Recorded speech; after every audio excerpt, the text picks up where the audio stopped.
I'm ready to read you chapter 10 of The Iron Dragon Never Sleeps. So here we go.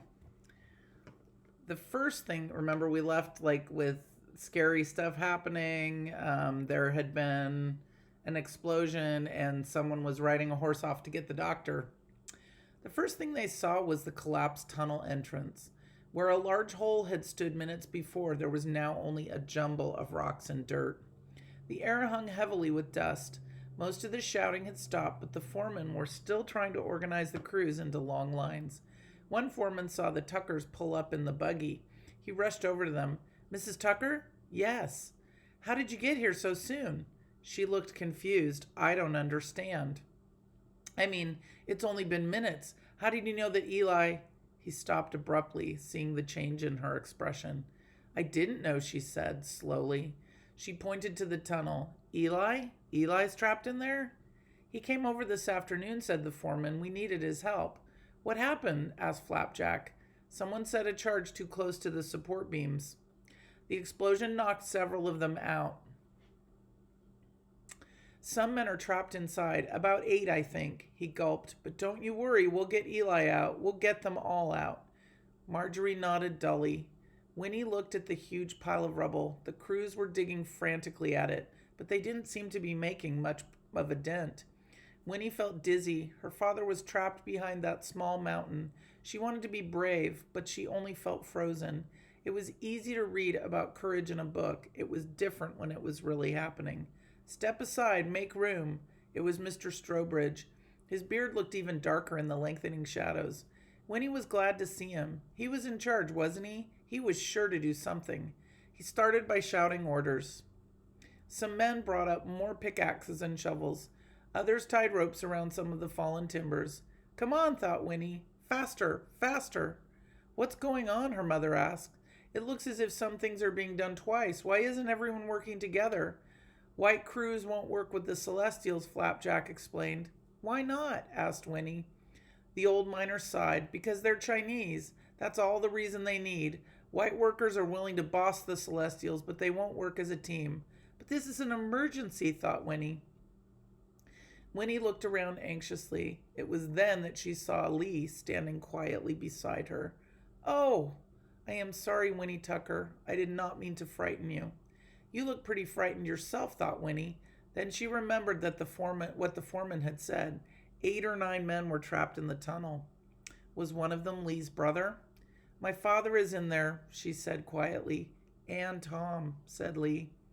"What if they never get out?" thought Winnie. "What if they're already—" "Listen up, men," Mr. Strobridge called out. "Digging will take hours or even days. We have neither. We may not even have minutes. Who knows how much air they have?" He sighed. "We'll have to risk blasting." "That might just seal them in," said a foreman.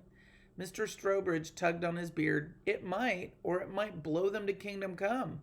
But what other choice is there?" No one answered him. "Bring on the nitroglycerin," he ordered. Workers carefully carried an explosive from the back of a nearby wagon. Flapjack whistled softly. "That's tricky stuff," he whispered. "A lot more powerful than gunpowder." The miners carefully put down the explosive. Winnie watched them closely. They seemed very calm as they dug holes for their charges. The nitroglycerin itself was an oily yellow liquid. It did not look like much. "Hold on, Papa," she whispered. "Hold on." When the miners finished, they lit the fuses. Everyone ducked for cover. The explosion rocked the canyon. Winnie had covered her ears, but they still ached from the sound. Marjorie Tucker peered through the dust. "How long?" she whispered. The crews were scrambling up the rubble. "They cleared away a good bit with that first blast," said Flapjack. "Now they'll—" Suddenly another explosion rocked the landscape. 3 men were tossed into the air. They landed hard and did not move. "Confound it," Mr. Strobridge shouted. "I'll have Howden's hide." "Who's Howden?" Winnie asked. Flapjack brushed the dust from his coat. "He makes the nitroglycerin for the railroad. But blaming him for the explosion is like blaming the candy maker for giving you a toothache."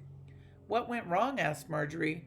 "One charge did not explode on time," said Lee. "We use nitroglycerin to bite the mountain. Sometimes it bites us back." The fuse may have been Set wrong, said Flapjack, until somebody jarred it. Other workers stepped forward cautiously with stretchers for the injured men.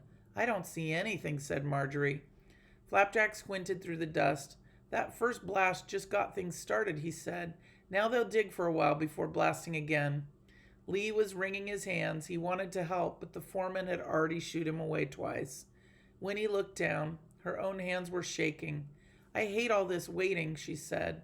Waiting is hard, said Lee. It is a thing my father talked much about. The worst waiting for him came on his trip to America. The ship was so full the men could barely lie down. There was fighting over food and space. There was much sickness everywhere. But worst of all, he said, was the waiting. Days and days, and more days to come. Men died all around him. The smell was terrible. The food was so bad he closed his eyes while he ate. Still, there was more waiting. He wondered if he had made a good choice, but he had been poor in China. But China was home. Leaving had been hard. This voyage was harder. Finally, he reached San Francisco. So much remained unknown, but at least the waiting was over. He would never forget it, he said. It took an hour of digging before they were ready to blast again. It's an upside-down day for sure, Papa, thought Winnie, but it's not over yet. As the fuses were lit again, Winnie squeezed her eyes shut and looked away. The next explosion peppered everyone with pebbles and dirt. When the dust cleared, there was a small opening into the tunnel. 2 crews rushed forward and enlarged the hole.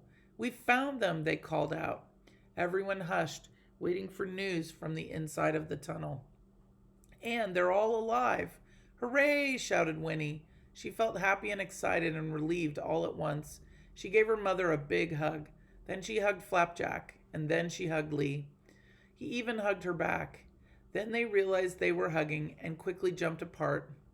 The crews stepped aside as the miners emerged from the tunnel hole. One was limping, another was favoring an arm. Several were carried out on stretchers. Tom! Tom! Lee rushed to the side of the man on the stretcher. He was so covered in dirt that Winnie couldn't get a good look at him. Eli! Papa! Her father was being helped out of the tunnel. Careful there, he said as they rushed forward. I think I busted something. The next few minutes were filled with hugs and kisses. Before they were done, it was hard to tell who was wearing the most dirt. Winnie had tried to say something, but the words kept getting stuck in her throat. But now she looked at her father, covered in smudges and grit, and she laughed. I think you're going to need a bath, she said. Eli Tucker smiled and then clutched his side. I think we all will, he said, wincing. For once, Winnie didn't mind the idea of a bath at all. Woo! Lucky for both of them, right? For both people that were all the people stuck in the tunnel.